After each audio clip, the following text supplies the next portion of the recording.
ইতিমধ্যে অপারেটরসের প্রকারভেদ থেকে আমি আপনাদের এরিথমেটিক অপারেটরস সম্পর্কে ধারণা দিয়েছি। এ পর্যায়ে আমি আলোচনা করব অ্যাসাইনমেন্ট অপারেটরসগুলো সম্পর্কে। একটা বিষয় আবারও রিপিট করতে চাই, অপারেটরসগুলো খুব ভালোভাবে বোঝার চেষ্টা করুন কীভাবে এগুলো কাজ করে, কারণ পরবর্তীতে যে কোনো প্রোগ্রামিং ল্যাঙ্গুয়েজই শিখতে যান না কেন এই অপারেটরসগুলো অলমোস্ট 90% সিমিলার থাকবে। ওকে, তো চলুন অ্যাসাইনমেন্ট অপারেটরসগুলো কীভাবে, এরিথমেটিক অপারেটরস যেগুলো রয়েছে সেগুলোর সামনে জাস্ট অ্যাসাইনমেন্ট যে সিম্বলটা আছে সেটা অ্যাড করতে হবে। তো বিষয়টা বোঝানোর জন্য আমি এখানে লিখে দিচ্ছি, লক্ষ্য রাখবেন এই যে এটা হচ্ছে অ্যাসাইনমেন্ট অপারেটর, এবং এর সাথে আরও অনেকগুলো অ্যাসাইনমেন্ট অপারেটর রয়েছে, অর্থাৎ এরিথমেটিক যে প্লাস রয়েছে তার সাথে assignment, plus assignment, minus assignment, and then into assignment, divided assignment, then হচ্ছে মডুলাস অ্যাসাইনমেন্ট। এছাড়াও আরও কিছু অ্যাসাইনমেন্ট অপারেটর রয়েছে যেগুলো হচ্ছে বিটওয়াইজ অ্যান্ড বিটওয়াইজ অরের সাথে অ্যাসাইনমেন্ট অ্যাড করা। তো সেগুলো নিয়ে আমি আলোচনা করছি না এই মুহূর্তে, জাস্ট এগুলো বোঝার চেষ্টা করুন, এই কয়েকটি অ্যাসাইনমেন্ট অপারেটর বোঝার চেষ্টা করুন যেগুলো মোর দেন এনাফ। তো এগুলো কিভাবে কাজ করে, এই যে প্লাস অ্যাসাইনমেন্ট, মাইনাস অ্যাসাইনমেন্ট, এগুলো আসলে কাজ করে কিভাবে সেটা বোঝার জন্য চলুন আমি এখানে প্রথমে একটু থিওরিটিক্যালি একটু বোঝানোর চেষ্টা করি, দেন প্র্যাকটিক্যালি আমরা কোডিংয়ে চলে যাব। তো আমরা এই মুহূর্তে আলোচনা করছি অ্যাসাইনমেন্ট অপারেটর নিয়ে, অ্যাসাইনমেন্ট অপারেটরসগুলো নিয়ে। ওকে, একটু বড় করে নিচ্ছি যাতে করে আপনাদের দেখতে সুবিধা হয়। ফাইন, অ্যাসাইনমেন্ট অপারেটর বলেছি প্রথম যেই জিনিসটা অ্যাসাইনমেন্ট, এটা হচ্ছে মেইন বিষয় এখানে বোঝাটা।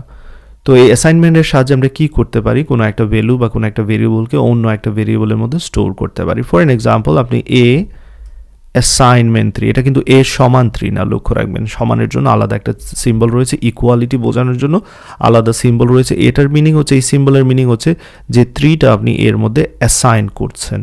আপনি যদি কখনো এরকম দেখতে পারেন, সাপোজ এইখানে বি নিয়েছি 4 অ্যান্ড দেন এইখানে আমি এ অ্যাসাইন বি দিচ্ছি, তো তার মানে হচ্ছে বিটাকে আমরা এ এর মধ্যে অ্যাসাইন করতেছি কিন্তু এখানে। ওকে, বি সমান এ না কিন্তু, বা এ সমান বি না এখানে।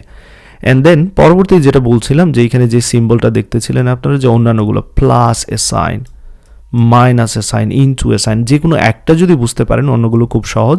যদি এরকম কখনো দেখতে পারেন যে এ প্লাস অ্যাসাইন বি, তার মানে কি প্রথম যেটা আছে সেটা প্রথমেই থাকবে, সেই ভেরিয়েবলটা বা সেই ভ্যালুটা, অ্যান্ড দেন অ্যাসাইনমেন্ট অপারেটর যেটা সেটা আসবে, অ্যান্ড দেন তাদের মধ্যে সম্পর্ক কি এ প্লাস বি। সো এইখানে হচ্ছে এ প্লাস বি। তো এই লাইনের এখানে যেটা দেখতে পাচ্ছেন তার মিনিংটা হচ্ছে কিন্তু এইখানে, এই লাইনের অর্থটাই হচ্ছে কিন্তু এইখানে আমি ভেঙে লিখেছি। এবার চলুন আরেকবার আমরা প্র্যাকটিস করি।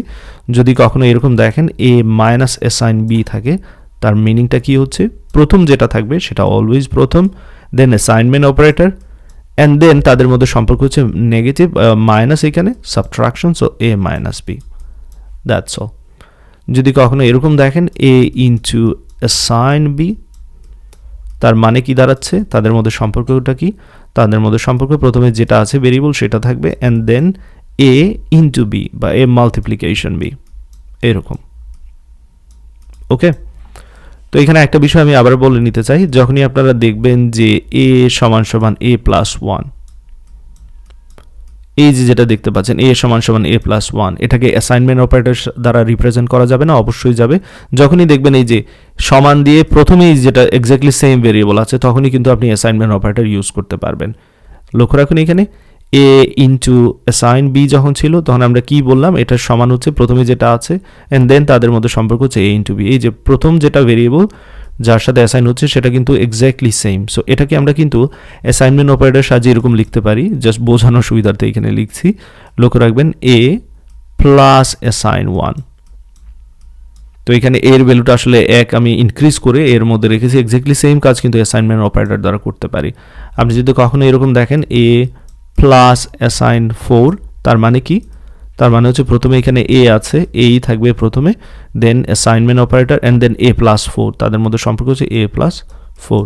তো অনেক কথা বললাম, আশা করি এতটুকু যদি বুঝতে পারেন। এবার চলুন প্রোগ্রামে ফিরে যাই। আমরা এখানে জাস্ট দুইটা ভেরিয়েবল ডিক্লেয়ার করে নিচ্ছি, ইন্টিজার এক্স অথবা নাম্বার 1 সমান দিচ্ছি এখানে 20, অ্যান্ড দেন চাইলে এখানে আরেকটা নাম্বার নিয়ে নিতে পারি, ইন্টিজার নাম্বার 2 সমান নিচ্ছে এখানে 30। ওকে, সো দুইটা ভেরিয়েবল আমার এখানে নেওয়া হয়ে গেল। এবার দেখি যে এইখানে এই ভেরিয়েবলগুলোর সাথে অ্যাসাইনমেন্ট অপারেটর কীভাবে ব্যবহার করতে হয়। তো আমার মনে হয় সিম্পলিসিটি রাখার জন্য একটা ভেরিয়েবলই যথেষ্ট। সো আমি এখানে একটা ভেরিয়েবল নিচ্ছি, এখানে 20 নিচ্ছি। এবার চলুন প্রথমে আমরা প্লাস অ্যাসাইন যেটা রয়েছে সেটার ব্যবহার দেখি। তো আমি এখানে এই কাজটা করতে পারি, নাম্বার প্লাস অ্যাসাইন 5। তো আসলে এই লাইনে হচ্ছেটা কি, যেটা আমরা এখানে করলাম, এই লাইনে হচ্ছে কি যে আপনি প্রথমে নাম্বার বলছেন, যার মধ্যে অ্যাসাইন করতেছেন, নাম্বারের সাথে কি 5 যোগ হচ্ছে, দ্যাটস অল। তো এই লাইনের অর্থটাই কিন্তু এই লাইন।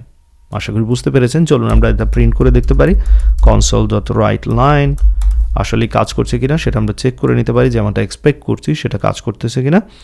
তো চলুন আমরা এটাকে প্রিন্ট করে নিই। প্রিন্ট করার জন্য চাইলে আমরা বিভিন্ন পদ্ধতি অলরেডি শিখে নিয়েছি, স্ট্রিং ইন্টারপোলেশনও শিখে নিয়েছি, সেই জন্য ডলার সিম্বল ইউজ করতে হবে, অ্যান্ড দেন এইটার মধ্যে ভেরিয়েবলের নামটা দিয়ে দিতে হবে, নাম্বার, দ্যাটস অল। অবশ্যই সেমিকোলন মিস করলে হবে না। চলুন রান করি প্রোগ্রামটাকে। আমার টার্মিনাল ওপেন করে নিলাম, প্রোগ্রামটাকে রান করছি এবং এখানে 25 এক্সপেক্ট করতেছি, 25ই কিন্তু এখানে দেখাচ্ছে। ওকে, এবার চলুন এক্স্যাক্টলি সিমিলার টাইপের কাজ আরও কয়েকবার করি। এখানে এবার আমি -5 দিচ্ছি। তো এবার কি হচ্ছে, নাম্বার থেকে নাম্বার -5 হচ্ছে, কিন্তু প্রথমে যেটা আছে সেটা প্রথমেই থাকবে, তার মধ্যে অ্যাসাইন হবে নাম্বার -5। তো এটার আউটপুট কি আসতে পারে, কোনো আইডিয়া আছে আপনাদের? একটু চেষ্টা করুন বোঝার জন্য। প্রথমে নাম্বারের ভ্যালু ছিল 20, দেন 20 + 5 25, সেটা নাম্বারের মধ্যে ছিল 25, সেটা আমরা এখানে প্রিন্ট করেছি। এবার সেই 25 থেকে 5 মাইনাস হচ্ছে, দ্যাট মিনস 20, সুতরাং এইখানে এবার নাম্বারের ভ্যালু 20 প্রিন্ট করার কথা। তো চলুন দেখি প্রথমটা 25 অ্যান্ড সেকেন্ডটা 20 প্রিন্ট করে কিনা, এবং দেখতে পাচ্ছেন এক্স্যাক্টলি অ্যাজ ইট ইজ কাজ করতেছে। Same goes for others. আপনারা চাইলে এখানে ইনটুটাও দেখতে পারেন। ইনটুর ক্ষেত্রে এখানে ডেফিনেটলি আমাদের ইনটু হবে তাইলে।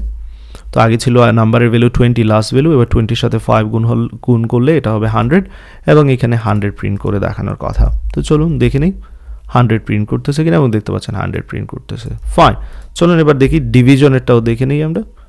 ডিভিশন যদি এখানে দিই তাহলে এখানেও চেঞ্জ আসবে, এটা হবে /5। তো আগে ছিল 100, লাস্টের ভ্যালুটা 100কে যদি 5 দ্বারা আমরা ডিভাইড করি সেক্ষেত্রে এটা 20 হবে, এবং এখানে প্রিন্ট করে দেখাবে 20। চলুন রান করে দেখি, এবং দেখতে পাচ্ছেন লাস্টের আউটপুটটা কিন্তু 20। ফাইনালি মডুলাসটা নিয়ে একটু দেখে নিই আমরা ভেরি কুইকলি। এখানে মডুলাসটা আগে বসাতে যাচ্ছি, যার সাহায্যে আমরা ভাগশেষ বের করে থাকি। তো লাস্টে যে আউটপুট ছিল, যেখানে নাম্বারের ভ্যালু ছিল 20, এবার সেই 20কে যদি আমরা 5 দ্বারা ডিভাইড করি সেক্ষেত্রে রিমাইন্ডার হচ্ছে 0, সো এখানে কিন্তু 0 প্রিন্ট করার কথা। চলুন সেটা দেখে নিই, এবং এখানে দেখতে পাচ্ছি 0 প্রিন্ট করে দেখাচ্ছে। তো আশা করি অ্যাসাইনমেন্ট অপারেটরগুলোর ব্যবহার এখান থেকে বুঝতে পেরেছেন। একটু প্র্যাকটিস করে নেবেন, পরবর্তীতে অ্যাসাইনমেন্ট অপারেটর দেখবেন হয়তো লুপের মধ্যে ইউজ করতেছি বা কোনো একটা জায়গায় ইউজ করতেছি, সেটা দেখলে যাতে বুঝতে পারেন আপনারা। তো আশা করি এতটুকু আপনাদের ক্লিয়ার করা হয়ে গেছে। এবার চলুন আমরা রিলেশনাল অপারেটরের দিকে মুভ করি।